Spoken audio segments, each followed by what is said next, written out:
Hello Year 11, this is the second to last lesson in this booklet, B2.4 on variation and evolution.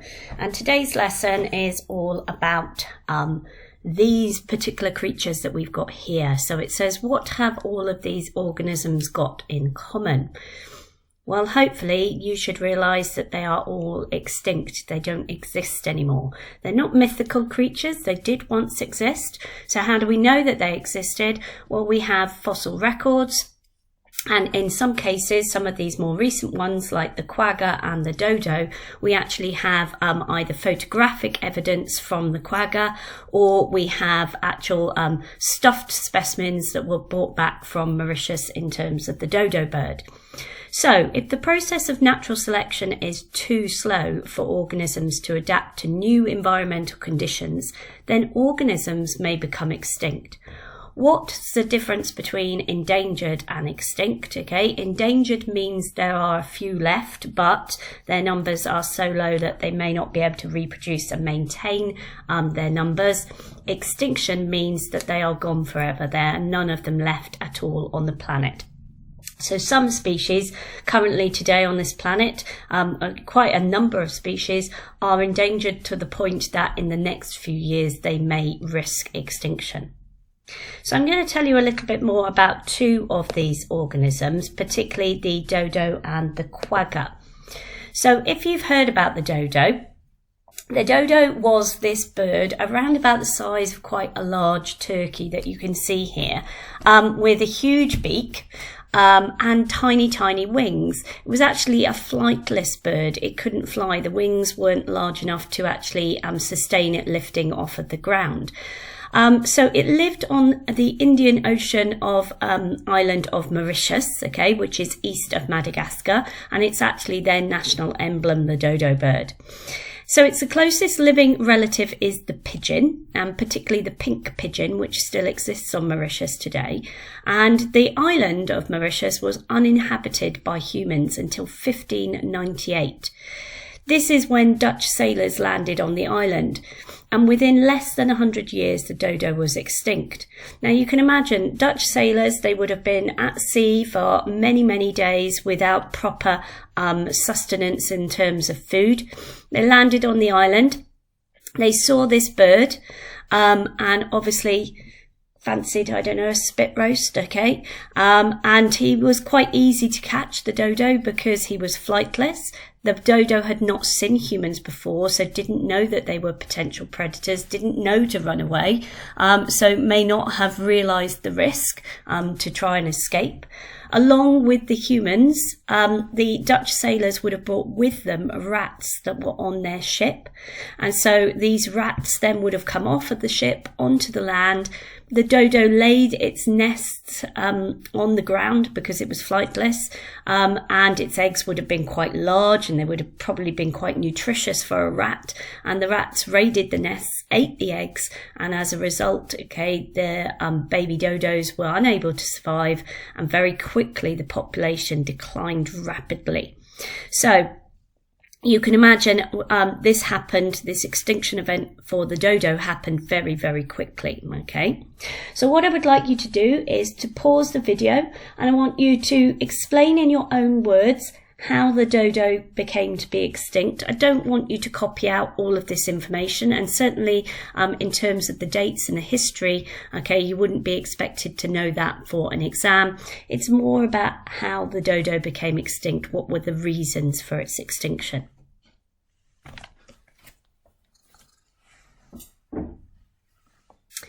Okay, the second organism that I wanted to talk about is this organism called the quagga. So you've got a black and white picture in your book, and this is a colour picture.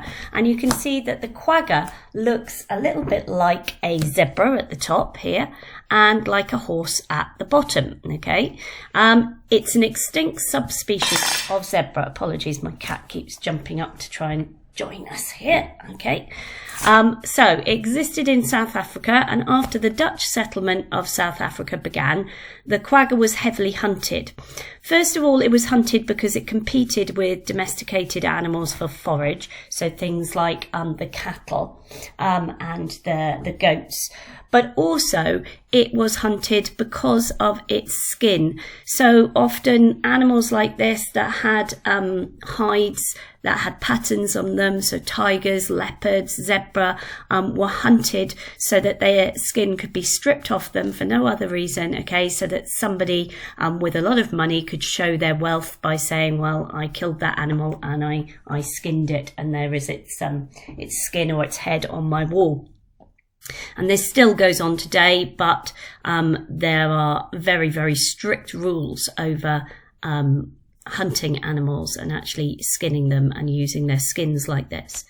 So while some individuals were taken to zoos in Europe, okay, and they were kept in captivity, the breeding programs were unsuccessful. This is the problem. A lot of animals that are kept in zoos or wildlife parks find it extremely difficult because they are in stressful situations, and in stressful situations we know reproduction doesn't always happen successfully.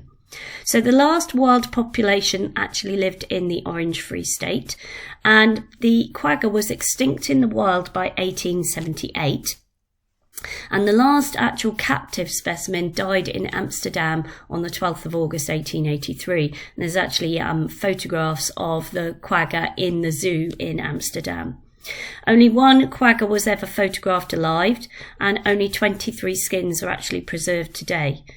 In 1984, the quagga was the first extinct animal to actually have its DNA analysed. So when we did the work on genetic profiling in the previous booklet, if we could take the DNA from the quagga, so you would only need the skin, because the skin would have the cells of the quagga in it.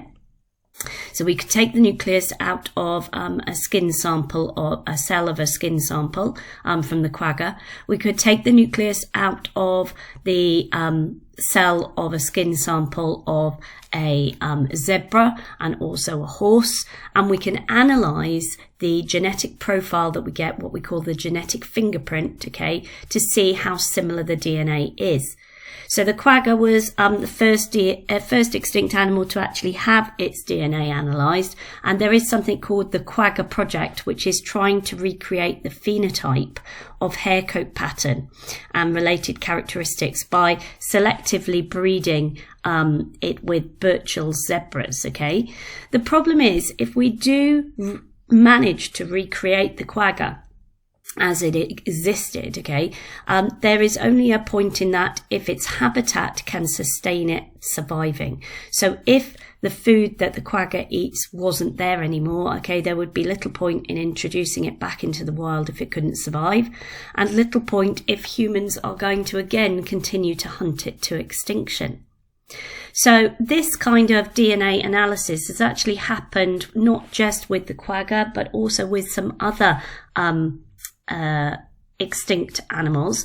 So if I go back, I'll pause the video first of all. You write down for me how the quagga became to be extinct. And then I'm going to talk about the mammoth and dinosaurs, or the T-Rex that was on the first page. So we know that the T-Rex, okay, with his tiny little arms here, is extinct, okay? And one of the theories for dinosaurs becoming extinct is the very common idea that a meteorite hit planet Earth. The meteorite sent up a big, huge cloud of dust into the atmosphere. This was a huge meteorite, and actually has been evidence of huge craters having been seen where this might have happened.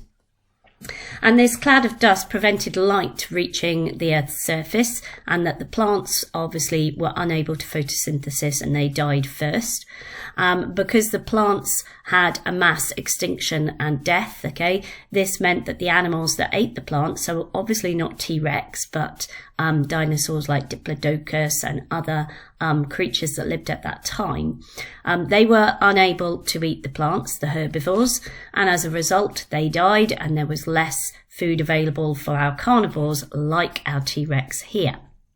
Okay, nobody has been able to fully analyse the DNA from a dinosaur. I know Jurassic Park is an amazing bit of science fiction, okay, and the amber that's found on the walking stick of one of the characters had DNA inside it from a mosquito that would have sucked the blood out of perhaps one of these dinosaurs. However, the science has been done, okay, and they found that a lot of this DNA that they find in mosquitoes from mosquitoes trapped in amber has actually what we call fragmented. It's split itself up. And it's a bit like doing an impossible jigsaw puzzle. You would never be able to put that DNA back into the order that would be the DNA profile for a T-Rex or a Diplodocus or whatever type of dinosaur it was. However, the mammoth, we actually do have frozen specimens of mammoth that have been preserved completely by accident. They've normally been found as glaciers start to melt, as they start to defrost. And one in particular was a baby mammoth that was found in Siberia. And scientists actually had permission to build a massive freezer actually on site where this mammoth was dug out of the ground, and to analyse the mammoth over a very, very short period of time, because obviously it would defrost very, very quickly, trying to extract the DNA in the hope that they could use the DNA to breed with elephants, okay, to potentially bring back the woolly mammoth. But again, bringing back the woolly mammoth, we have to consider that it would have lived on grassy plains. And one of the big theories about why the mammoth became extinct was that the climate changed, their environment changed, that the grassy plains were no longer there, and therefore they ran out of food. So there are sometimes lots of different reasons why organisms become extinct. The main ones are a new predator, so like our dodo bird, humans, a new competitor that would outcompete it for food, a new disease that might wipe it out. So in terms of the saber-toothed tiger, the theory is that saber-toothed tigers got really bad tooth decay and their teeth fell out, and then they couldn't hunt and they couldn't eat and they couldn't survive. Or it could be that their environment changed,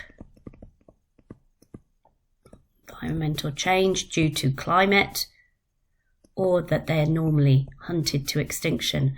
And unfortunately, these last two are the more modern day reasons why most species become extinct. Environmental change normally because as humans we are changing the environment by removing massive areas of rainforest and other forests, okay, so we can plant monoculture to grow one particular crop, or we are hunting them to extinction, or we have actually been responsible for introducing things like new predators or new competitors. So in the case of the cane toad, in one of our units that we did, the cane toad actually competed with the native toads that lived in Australia, and now is successfully able to increase its numbers there and has become a pest, okay? Even though it was introduced for biological control, it is now a pest. It's an alien species.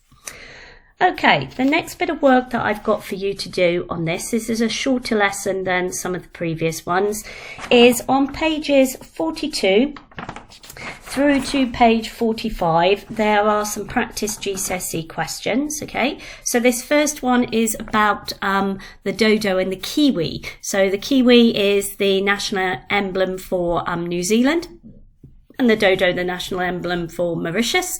So both of them are actually flightless birds, okay?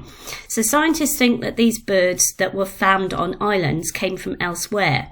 Birds were able to fly to the islands, but birds living on the islands may get blown out to sea and drown.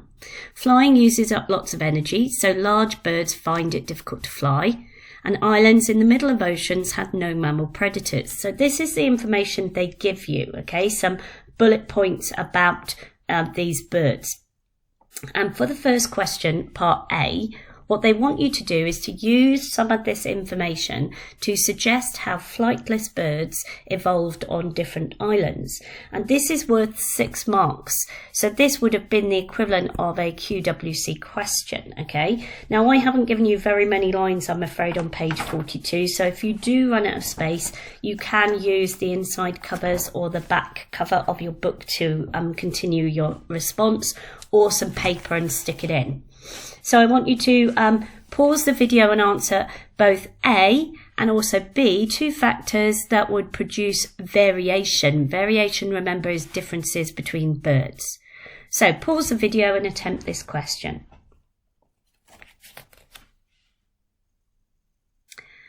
So for the answers for part A, okay, we've got 8 bullet points here. I know there are only 6 marks, and they will do this. They will give you some options for what you could gain marks for. So first of all, you should have an idea. So I appreciate they won't be worded exactly the same. An idea that the birds reached the island by flying, that there was some variety between these birds, that you didn't need flight to escape predators because perhaps being an island there weren't any native predators, that flight uses energy, that your flight could result in death by drowning, so sometimes it wasn't a good idea to actually be good at flying. So your non-flying birds were favoured by natural selection, okay, or they had a better chance to, and look at here, we've got that information again, to survive and breed. So larger birds were at an advantage. So remember we talked about the VMA, SBG, okay, the variation, mutation, advantage. They were successful, okay, and they bred and passed their genes on. Some of that, okay, could be used in this response here. But you do need to relate it to the specific example of these 2 birds. For part B, suggest 2 factors which could produce this range of variation. Well, first of all, you've got, remember, genetic variation, so that there would be a large number of genes per characteristic. Scientists like to use this term. They talk about a gene pool. That means there's this large range of genes or different versions of the genes, the alleles, okay? And that also we have mutation, which will lead to variation. Okay, it says credit the idea of inheritance and environment as the 2 factors with just 1 mark. So if you've just said the environment and inheritance, okay, you would just get 1 mark. But if you've got this about a large gene pool and different numbers of genes per characteristics and the idea of mutation, okay, that will get you your 2 marks. Turn over the page to page 43. This is multiple choice type question, so draw a ring around the correct answer for each of these. Evolution can be explained by, the theory was suggested by, the scientists said that all living things have evolved from, and why many religious people might oppose the theory of evolution. Give a reason. Pause the video and attempt this question. So, the first missing word, evolution can be explained by a theory called natural selection. This theory was suggested by a scientist called Charles Darwin, and scientists said that all living things have evolved from simple life forms. The idea that many religious people might oppose the theory of evolution, and this isn't always the case, okay, is because that people believe that God created all organisms, all humans, from the beginning, okay? So in the book of Genesis, 6 days to create all the species on earth, and on the 7th day he rested. So the question on the opposite page, this one, sorry, they're a little bit out of sync here, okay? The diagram shows what we call an evolutionary tree. So this pattern that kind of like divides up like this, okay, is called an evolutionary tree. And this is for a group of animals called primates, okay? The names of the extinct animals are in italics, okay? Like nicetoids, okay, very difficult to pronounce these, but the drawings that show the animals that are alive today are things like our bush babies, lorises, lemurs, tansiers, and apes and monkeys, okay. Apologies, it's not the world's best copy on here. So I want you to use this information to answer the questions. Question A, part 1. How many million years ago did Caranisia first appear? During which geological period did the apes and monkeys begin to evolve? And which group of primates are alive today are closest relatives of the lorises? And the part B, Darwin was the first scientist to state that humans and other primates had ancestors, but many people were against Darwin's ideas at the time. Give 2 reasons why they were against his ideas. Pause the video, attempt the questions, and I will go over the answers. So, how many million years ago did Caranisia first appear? 40 to 42 million years ago. You don't need the million years ago because that's already in the answer. During which geological period did the apes and monkeys begin to evolve? It was in the Paleocene. And which group of primates alive today are the closest relatives of the lorises? Okay, it is bush babies. You can see it comes back to the same link just around about 40 million years ago, and that's where they diverged. Variation would have occurred to create the 2 different species that we know today. The part B, so 2 reasons why some people were against Darwin's ideas. You could have your religious objections. You could have that people were concerned that there was insufficient evidence. Allow could not prove but ignore no evidence. And the last one here is that we didn't know about the mechanism of hereditary, or the mechanism of inheritance would be another way to word it. In other words, we hadn't known about Mendel and his work and how he proved how features and characteristics were passed on from one generation to the next. Right. Over the page to page 45, explain as fully as you can how natural selection leads to evolution at the top of the page. And then underneath B, the question about the penguins, okay, we'll come to it in a second. So pause the video, see if you can give me 3 marks for how natural selection leads to evolution. Think about that word equation that we wrote in our lesson on mutations. So for this part A, you should have that variation that's caused by mutation, something along those lines, causes individuals to be different, and that these individuals with characteristics most suited to the environment, so something that suggests survival of the fittest, allows the genes to be passed to the next generation. So this is like our VMA SBG. So you can see why that is so important to learn that work, okay? For the part B about the penguins, if I go back to this question, it says most penguins live in cold climate, and the modern penguin best adapted for cold conditions is our famous emperor penguin. Scientists have found fossils of a giant penguin, which they called Icadips, okay? And Icadips was about 1.5 meters tall, so not far off of my height, really, okay? A little bit shorter than me. And we've got our emperor penguin stands at around about 1.2 meters. So they are what we describe as our tallest penguin. King penguin, 90, Peruvian, 68, and our small little rockhopper, quite cute little thing, okay, is only 63 centimeters. So about the height of 2 rulers kind of put together. So the scientists were surprised to discover that this fossil, this Icadiptes, lived in warm seas at a time when the Earth's climate was much warmer than it is now, because we know penguins to be adapted for cold conditions. So explain why the scientists were surprised that Icadiptes lived in warm seas, and this is worth 2 marks, okay? Pause the video, answer the question. So they're looking for any 2 from the following. That the fossil Icadiptes, okay, was similar in size to the emperor penguin, or you could say it was bigger than all the other penguins, and that this large size is an adaptation to cold climate because heat loss per unit of body volume, okay?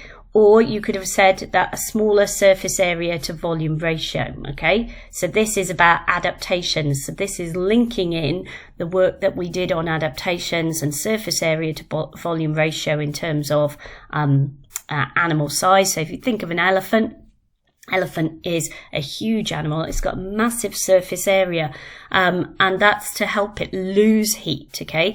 Animals that we don't want to lose heat, okay, would have a smaller surface area to volume ratio. So they would be more rounded in shape. So think of a polar bear, okay, hasn't got the kind of like, I suppose on the ears of the elephant, you've got those wrinkles that increase its surface area, if that helps to explain. And then there is another question, which for some reason doesn't seem to be in the PowerPoint, but I will go over it. It's back on page 43, the theory of evolution state, okay? So the theory of evolution states that all organisms that exist today, and many more that are now extinct,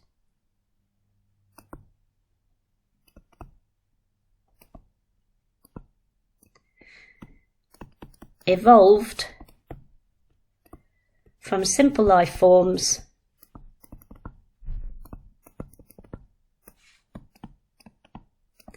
that existed billions of years ago.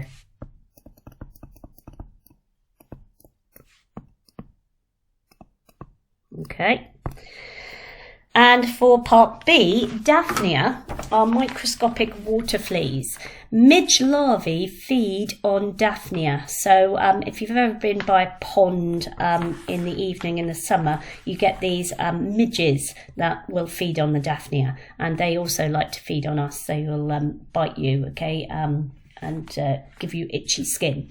The midge larvae release a hormone into the water, and Daphnia respond to these hormones by growing larger, protective helmet-like structures. Scientists were surprised to observe that the offspring of Daphnia females who had been exposed to these hormones always had larger helmets than the offspring whose mothers had never been exposed to the hormones. The offspring with the large helmets went on to produce offspring with large helmets. Explain why the scientists' observations seem to contradict the theory of natural selection, okay? Well, if the midge larvae release this hormone to get the Daphnia to grow larger helmets, okay? These larger helmets are supposed to offer protection, but they don't, okay? It's actually almost like the midge larvae are using it as a lure, okay, to attract their attract the Daphnia to them.